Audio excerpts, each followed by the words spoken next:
ഈ കുറ്റകൃത്യത്തിൽ നേരിട്ട് പങ്കെടുത്ത 8 പേരും ഗൂഢാലോചനയിൽ പങ്കെടുത്ത 2 പേരും അടക്കം 10 പേർക്ക് ഇരട്ട ജീവപര്യന്തമാണ് കോടതി വിധിച്ചിരിക്കുന്നത്.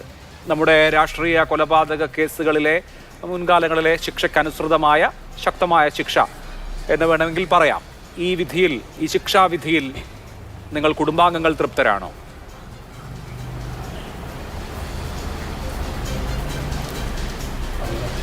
വിധിയിൽ നിരാശയില്ല, തൃപ്തരാണ് തന്നെ പറയാം. കാരണം ഞങ്ങൾ പ്രതീക്ഷിച്ചത് വധശിക്ഷയായിരുന്നു. എന്നിരുന്നാലും ഇന്നത്തെ വിധിയിലുള്ള അതിൽ നല്ല തൃപ്തര തന്നെയാണ്. ആദ്യമൊക്കെ കേട്ടപ്പോൾ ഒരു നിരാശ ഉണ്ടായിരുന്നു. ഞങ്ങൾക്ക് ആദ്യമൊന്നും മനസ്സിലായില്ല എന്താ പറഞ്ഞത്, ജീവപര്യന്തം എന്നൊക്കെയാണ് പറഞ്ഞത്. അപ്പോൾ നമ്മൾ ചിന്തിച്ചു 6 വർഷക്കാലമായി അവരിപ്പോൾ ജയിലിൽ, ഇനിയിപ്പോൾ ജീവപര്യന്തം ആണെങ്കിൽ 12 വർഷം ആണെങ്കിൽ പിന്നെ ഇനി 6 വർഷം കൂടെ. അപ്പോൾ അവർ നല്ല പ്രായത്തിൽ തന്നെ അവർ പുറത്തിറങ്ങി വരും എന്നൊക്കെ കരുതിയിട്ടാണ് അങ്ങനെ ഒരു പ്രതികരണം ആദ്യം നടത്തിയത്. പക്ഷേ തൃപ്തരാണ്. കോടതിയിൽ ഇങ്ങനൊരു വിധി വന്നതിൽ ആശ്വാസമുണ്ട്. കോടതിയെ ബഹുമാനിക്കുന്നു. ഇതിൽ കൂടുതൽ ശിക്ഷ എന്ന ആഗ്രഹം ഉണ്ടായിരുന്നു. പുറത്തു പോയതിലുള്ള സങ്കടം.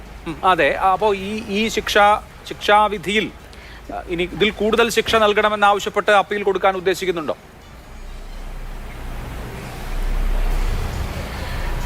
ഇതിൽ കൂടുതൽ പരമാവധി ശിക്ഷ തന്നെ കിട്ടുമെന്ന് പ്രതീക്ഷ ഉണ്ടായിരുന്നു. വധശിക്ഷ തന്നെ കിട്ടണമെന്നായിരുന്നു ആഗ്രഹം. എന്നിരുന്നാലും ഞങ്ങൾക്ക് നിരാശയില്ല. ഇപ്പോൾ നമ്മൾ അറിഞ്ഞത് ലൈഫ് ഇംപ്രിസൺമെൻറ്റ് എന്നാണ്. ആജീവനാന്തം ഞങ്ങളെ പ്രിയപ്പെട്ടവരെ കൊന്നവർ ആജീവനാന്തം ജയിലിൽ കിടക്കുക എന്ന് തന്നെ അവർക്ക് കിട്ടാവുന്ന ഏറ്റവും വലിയ ശിക്ഷ തന്നെയാണ്. അത് ഇപ്പോൾ കൊലപാതക രാഷ്ട്രീയത്തിനെതിരെയുള്ള ഏറ്റവും നല്ലൊരു മെസ്സേജായിട്ട് തന്നെ ഇന്നത്തെ ഈ വിധിയെ നമുക്ക് കാണാം. ഇവിടെ 4 CPM നേതാക്കൾ കൂടി ശിക്ഷിക്കപ്പെട്ടിട്ടുണ്ട്. മുൻ Uduma MLA K Kunhiraman, area secretary ആയിരുന്ന കെ മണികണ്ഠൻ, ലോക്കൽ സെക്രട്ടറി ആയിരുന്ന രാഘവൻ വെളുത്തോളി, KV ഭാസ്കരൻ അടക്കം 4 CPM പ്രവർത്തകർ 5 വർഷത്തെ തടവിന് ശിക്ഷിക്കപ്പെട്ടിട്ടുണ്ട്. ഈ ശിക്ഷ അല്ലെങ്കിൽ ഈ തരത്തിലുള്ളൊരു വിധി അല്ലെങ്കിൽ ഈ തരത്തിലുള്ളൊരു അനുഭവം മുന്നിൽ കണ്ടായിരിക്കും CBI അന്വേഷണത്തെ സർക്കാരും CPM-ഉം എന്തു വില കൊടുത്തും ഒഴിവാക്കണം എന്നാഗ്രഹിച്ചത് എന്ന് തോന്നുന്നുണ്ടോ ഇപ്പോൾ ഈ വിധി വന്നതിന് ശേഷം? തീർച്ചയായും അങ്ങനെ തന്നെയാണ്. പാർട്ടിയുടെ ഉന്നതതലത്തിലുള്ള ആൾക്കാർക്ക് ഇതിൽ പങ്കുണ്ട് എന്ന് ഞങ്ങൾ ആദ്യം മുതലേ തന്നെ പറഞ്ഞതാണ്. അതുകൊണ്ടാണ് ഇവർ ക്രൈംബ്രാഞ്ചിൻ്റെ അന്വേഷണ ഉദ്യോഗസ്ഥരൊക്കെ ആദ്യം മാറ്റിക്കൊണ്ടിരുന്നത്. പാർട്ടിയുടെ ഉന്നതതലത്തിലുള്ള ഇപ്പോൾ ഇതിലെ മുൻ MLA KV കുഞ്ഞിരാമൻ അടക്കം ഇതിലെ പ്രതിയാണ്, ശിക്ഷിക്കപ്പെട്ടിരിക്കുകയാണ്. അപ്പോൾ ഇതൊക്കെ മുൻകൂട്ടി അറിയാവുന്നത് കൊണ്ടാണ് CBI വന്നതിന് ശേഷമല്ലേ ഇവരൊക്കെ പ്രതിപ്പട്ടികയിലേക്ക് ചേർത്തിട്ടുള്ളത്. അപ്പോൾ അവർ ഇതിലേക്ക് ഉൾപ്പെടും എന്നുള്ള ആ ഒരു ധാരണ അവർക്കുണ്ടായിരുന്നു. അതുകൊണ്ട് തന്നെയാണ് ഈ അന്വേഷണം അട്ടിമറിക്കാൻ അവർ ശ്രമിച്ചത്, CBIയെ എതിർത്തത്.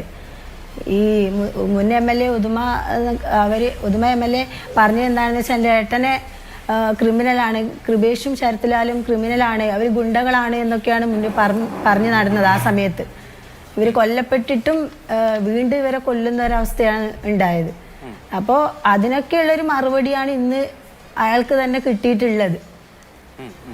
ഇപ്പൊ ആരാണ് ക്രിമിനൽ, ആരാണ് ഗുണ്ട, ആരാണ് ആ ഒരു പ്രവൃത്തി ചെയ്തത് എന്നൊക്കെ ജനങ്ങൾക്ക് ഇന്നത്തോടെ ബോധ്യമായി കാണും. അല്ല, ഇപ്പോഴും ചില അപകീർത്തി പ്രചരണങ്ങൾ നടക്കുന്നുണ്ട്. ഞാൻ അതിലേക്ക് അടുത്ത ഘട്ടത്തിൽ വരാം.